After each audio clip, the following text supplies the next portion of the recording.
Avis vascular centre మన దేశంలోనే the best varicose vein hospital. నమస్కారం.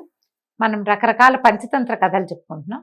మానవుల కథే ఇది. పూర్వమట నగరంలో నలుగురు బ్రాహ్మణ యువకులు పరమ మైత్రితోటి కలిసి ఉండేవాళ్ళు. చాలా స్నేహంగా ఉండేవాళ్ళట. ఈ నలుగురికి కూడా ఎక్కడా డబ్బు రూపాయి లేదు. దరిద్రంతో బాధపడేవాళ్ళు. చాలా దుఃఖంగా ఉండేది వాళ్ళకి. ఏమిట్రా మనకి ఇక్కడ చూసినా డబ్బులు రావట్లేదు, అసలు డబ్బులు లేకపోతే విలువ లేదు లోకంలో, ఎలాంటి వాళ్ళకైనా సరే డబ్బే కావాలి అని ఇలా డబ్బు ఎట్లా సంపాదించాలని ఆలోచించి ఆ మాట ఈ మాట మాట్లాడుకునేవాళ్ళు. వాళ్ళని వీళ్ళని సలహాలు అడిగితే ఏమన్నారు, ఈ ఊళ్ళో డబ్బు పుట్టే మార్గం లేదు, దొరికేలాగా లేదు, కాబట్టి పై ఊళ్ళకి ఎక్కడికైనా వెళ్ళి సంపాదించుకురావాలని, విద్యలు నేర్చుకొస్తే బాగుంటుందని ఇలాగా రకరకాల సలహాలు తీసుకున్నారు. సరే ఇంకేముంది, ఈ ఊళ్ళో విలువ లేదు, మన ఎవరు డబ్బు ఇవ్వటం లేదు, పిల్లని ఇచ్చేలాగా కనపట్లేదు, పై ఊరు వెళ్ళి సంపాదించుకొద్దామని వీళ్ళు నలుగురు బయలుదేరి వెళ్ళారట. ఈ వెళ్తే ఎక్కడికి అలా వెళ్ళి రకరకాల ఊళ్ళల్లో మజిలీలు చేసుకుంటూ కాశీ నగరాన్ని చేరారట. ఈ కాశీలో వీళ్ళు ఒక సత్రంలో భోజనం చేయడానికి వెళ్తుంటే, ఒక అన్న సత్రం, ఉచిత భోజనమే పెడతారు అక్కడ ఒక భైరవానంద స్వామి అని ఒక స్వామీజీ కనిపెట్టాడు. ఆయన ఈ నలుగురు స్నేహంగా ఉండటం చూసి అడిగాడు, ఎక్కడికి వెళ్తున్నారు, ఎక్కడి నుంచి వచ్చారు, ఏమిటైనా మీ సమస్య అంటే వీళ్ళు నలుగురు చెప్పారు, మాకు డబ్బులు లేవండి, ధన సంపాదన కోసం బయలుదేరాము, ధనం ఉంటే కానీ మనుషులకు విలువ ఉండదు అని, మా విలువని పెంచే ధనాన్ని సంపాదించే ప్రయత్నంలోనే ఇంత దూరం వచ్చామన్నారు. సరే ఆయన ఏం చేశాడట, కొన్ని రకాలైనటువంటి అవి వస్తువులు కలిపి 4 గుటికలు తయారు చేశాడు, చిన్న చిన్న గోళీలు లాంటివి, నలుగురు చేతిలోనూ పెట్టాడట. మీరు నడిచి వెళ్ళండి, ఈ గుటిక ఎక్కడ చేయి జారి పడుతుందో అక్కడ తవ్వండి, అక్కడ తవ్వి మీకు లభించిన దాన్ని తీసుకోండి అని చెప్పేశారు. సరే నలుగురు బాగానే ఉందనుకున్నారు. ఆయన ఇంతంత బంతులు లాంటివి చేసి ఇచ్చాడు. ఆ బంతులు చేతితో పుచ్చుకొని వెళ్ళమన్నాడు. చేతిలోనే ఉన్నాయి, ఒక చిన్న దీంట్లో వేళ్లాడేసుకుని వెళ్తున్నారనమాట. వెళ్ళగా ఒక 4వ వాడి చేతిలో నుంచి చేయి జారి అది కింద పడేసరికి ఇక్కడ ఏదో దొరుకుతుందని ఏం చేశారు, నలుగురు కలిసి తవ్వారట. తవ్వితే ఇంతంత ముద్దలు రాగి కనపడింది. ఆశ్చర్యపోయారు, ఏమిటి ఇట్లా కనిపించింది అని.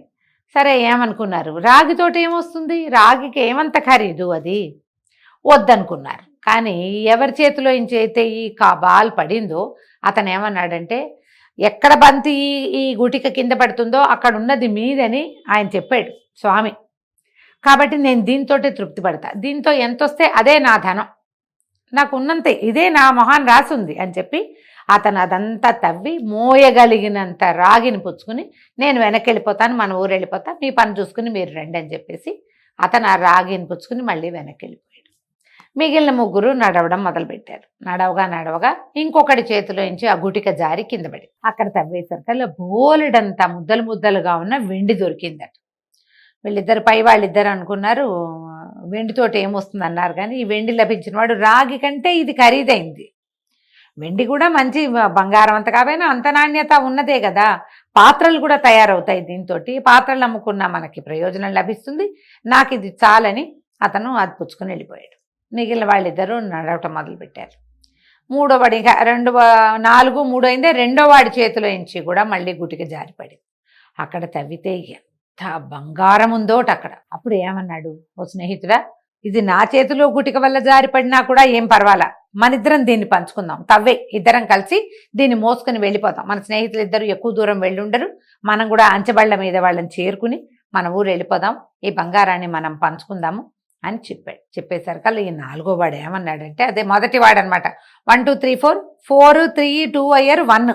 వీడేమన్నాడంటే, ఒకడికి రాగి దొరికింది, ఒకడికి వెండి దొరికింది, నీకు బంగారం దొరికిందంటే నాకు రత్నాలు వజ్రాలు దొరకచ్చు, ఇక్కడ బంగారం ఉందంటే ముందేముంటుంది, ఇంకా ఖరీదైంది ఉండాలి కదా, అట్లాగే కదా ఈ లైన్, ఈ వరస అట్లాగే కనపడుతోంది, కాబట్టి ఏమైనా సరే నేను ఈ బంగారాన్ని తీసుకోను, ముందుకెళ్ళి నా అదృష్టాన్ని పరీక్షించుకుంటాను అని అన్నాడు. అనేసరికి ఈ బంగారం లభించిన వాడు అన్నట్టు, సరే నీ ఇష్టం, నేను ఇక్కడే వేచి ఉంటా, నీకు ఏం దొరుకుతుందో అవి పట్టుకుని వెనక్కి రాని ఆ బంగారం తవ్వుకుని దాన్ని జాగ్రత్త పరుచుకుని అతను అక్కడే మజిలీ చేసి ఉండిపోయాడు. ఈ మొదటి వాడు ఇక నడవడం మొదలుపెట్టాడు. నడుస్తుంటే నడవగా ఇతనికి ఏం కనపడిందంటే, ఎన్నో రత్నాలు, వజ్రాలు, వైఢూర్యాలు, బంగారము, వెండి, రాగి రకరకాలుగా సిద్ధలుగా కనపడుతున్నటువంటి ఒక ప్రాంతంలో ఒక మనిషి నిలబడి ఉన్నాడు. అతని నెత్తి మీద ఒక పెద్ద చక్రం తిరుగుతోంది. దాని నిండా పళ్ళే. ఇతని దగ్గరికి వెళ్ళి బాబు ఎవరు అని అడిగేసరికి అక్కడికి వెళ్ళాక ఇతని చేతిలో గుటిక పడింది, ఇవన్నీ కనపడ్డాయి. ఎవరు అని అడిగేసరికల్లా చటుక్కున అతని నెత్తి మీద ఉన్న ఆ పళ్ళ చక్రం ఎగిరి ఈ వెళ్ళిన వాడి నెత్తి మీద, అంటే బంగారాన్ని కూడా వదిలిపెట్టి వెళ్ళిపోయాడుగా బ్రాహ్మణ యువకుడు, అతని నెత్తి మీద చేరింది. నిర్ఘాంతపోయాడు. ఏమిటిదేదో నా నెత్తి మీద పడిపోయింది, వీడి నెత్తి మీద నుంచి బయటకు వచ్చేసిందే. ఆశ్చర్యపోయాడు. బాబు ఇది ఎవరండి, ఇదేమిటండి, ఇది ఎందుకండి నా నెత్తి మీద ఎక్కింది, తమరెవరండి అని అడిగాడు. అడిగేసరికల్లా అతను అన్నాడు, ఏరా నీ చేతిలోంచి సిద్ధుడిచ్చిన గుటికలు జారిపడ్డాయా ముందంతా అందరి చేతిలోంచి, నీ చేతిలో అది ఇక్కడ జారిపడిందా అన్నాడు. అవునండి, సిద్ధగుటికే నా చేతిలోంచి జారిపడింది. ఇక్కడున్న మణులు మాణిక్యాలు తీసుకుందామని వస్తే ఇదేదో నా నెత్తి మీదకి ఎక్కిపోయింది, అబ్బా చాలా బాధగా ఉంది, దీన్ని దించండి అన్నాడు. పక్కపక్క నవ్వాడు ఆ ముందున్నవాడు.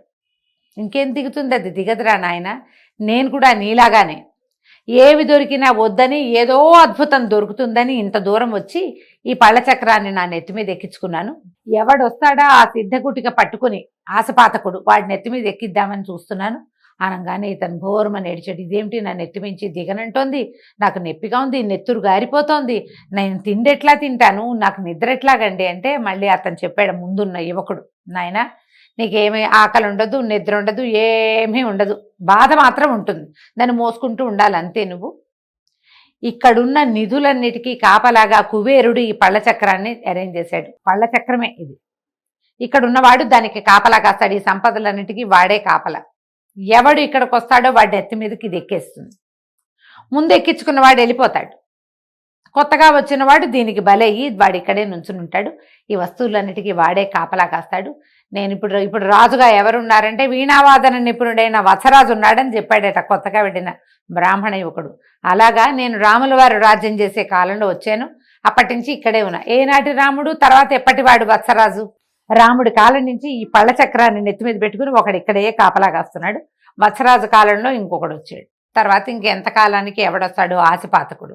ఎవరైతే అత్యాశకి లోనవుతారో వాళ్ళ నెత్తి మీదకి ఈ చక్రం ఎక్కిస్తుంది. వాడు దుఃఖంతో, బాధతో, ఒంటరితనంతో ఉంటాడు. వాడికి ఏం ఆకలి నిద్ర ఏముండవు, నొప్పి మాత్రం ఉంటుంది తీవ్రంగా. దాన్ని దించుకోలేడు, వదలలేడు, కూర్చోలేడు, పడుకోలేడు, నుంచునే ఉండాలి. వాడు నుంచుని ఉండటమే. వీడు పరమ దుఃఖంతో నిలబడి ఉన్నాడు. ఆ రెండోవాడు, బాబు నేను వెళ్ళొస్తాను నాయన, నీ వల్ల నేను ఇందులో నుంచి విముక్తున్నయ్యాను, నా కుటుంబం అంతా ఏమైపోయిందో, మా తరాల వాళ్ళు ఎవరైనా ముందు తరాల వాళ్ళు ఉన్నారేమో చూసుకుంటానని ముందు ఈ చక్రాన్ని మోస్తున్నవాడు వెళ్ళిపోయాడు. అయితే ఈ నలుగురు స్నేహితుల్లో ఒకడు అక్కడ బంగారం దగ్గర కాపలా ఉన్నాడుగా, అతను వచ్చాడు. అతను ఏమనుకున్నాడు, ఏమిటి ఇంత సమయం అయిపోయింది, ఎవరు రావటం లేదని తన ఆ ప్రాంతంలో చూస్తూ ఉంటే స్నేహితుడు వెళ్ళిన దారిలోంచి తిరిగి వస్తున్నటువంటి పాత ఈ అసిచక్రాన్ని, పళ్ళ చక్రాన్ని మోస్తున్న వాడిని చూసి, అయ్యా మా స్నేహితుడు ఫలానా బ్రాహ్మణ యువకుడు వచ్చాడు, మీరు ఎక్కడైనా చూసారా అంటే, చూడకండి ఆయన, ఆయనకి నా చక్రాన్ని ఆయనకి అప్పచెప్పి నేను ఇక్కడికి వచ్చేస్తున్నాను, నేను వెళ్ళిపోతున్నాను అన్నాడు. అనేసరికి ఈ మూడో వాడికి బెంగొచ్చేసింది. అయ్యో అయ్యో నా స్నేహితుడు ఏమైపోయాడోనని పరిగెత్తుకుంటూ ఆ వైపుకు వెళ్ళాడు. వెళ్తే ఎంతో దూరం నడవగా ఈ పళ్ళ చక్రాన్ని నెత్తి మీద, అది తల మీద పట్టుకుని ఉంది, అది ఇట్లా తిరుగుతోంది.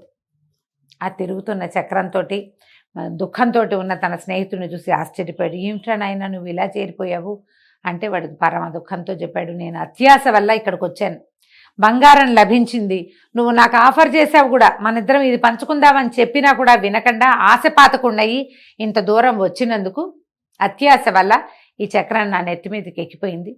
ఇంకోటి ఎవడైనా ఆశపాతకుడు వస్తేనే కానీ ఇది నా నెత్తి మించి వెళ్ళదు, ఇక నేను ఇక్కడే ఉంటాను, నువ్వు నీ దారి నువ్వు వెళ్ళిపోమని స్నేహితుడిని పంపించేశాడు.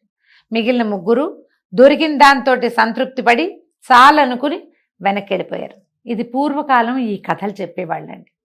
నీకెంత లభించిందో దాంతో సంతృప్తి పడు, దీనికంటే ఎక్కువ ఏదైనా వస్తుందని ఈ ఉన్నదాన్ని వదిలిపెట్టుకుని గనక నువ్వు ముందుకెళ్ళావా, ఉన్నది పోతుంది, తర్వాత రావాల్సింది దొరక్కపోవచ్చు, దొరికితే దొరకచ్చు, అప్పుడప్పుడు సాధారణంగా దొరక్కపోవచ్చు. అందుకని ఏది ఉందో దాని మీద సంతృప్తిగా ఉండాలి అని చెప్పడం కోసమే ఈ కథని తెలియజేశారు. కథ కంచికి మనం ఇంటికి.